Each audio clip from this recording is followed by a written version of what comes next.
200 తీసుకుని అన్నాళ్ళైంది, ఇంతవరకు డబ్బు ఇవ్వలేదు. అసలు ఇస్తావా వడ్డీ ఇస్తావా?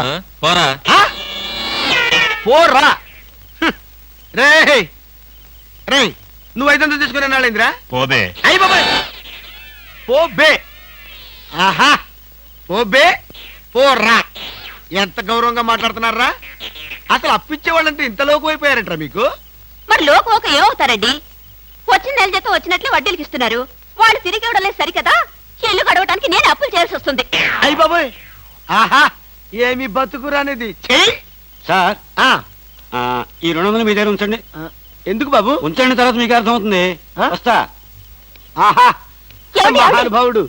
వెళ్ళే అతను ఒకసారి పిలవండి. ఎందుకే? నా బాధలు చూసి తట్టుకోలేక 200 ఫ్రీగా ఇచ్చి వెళ్తున్నాడు. అది కాదండి, మొన్న మీరు ఇమ్మన్నారని చెప్పి 1000 రూపాయలు అడిగి తీసుకెళ్ళాడు. ఎంత? వెయ్యండి. క్యాషా చెక్?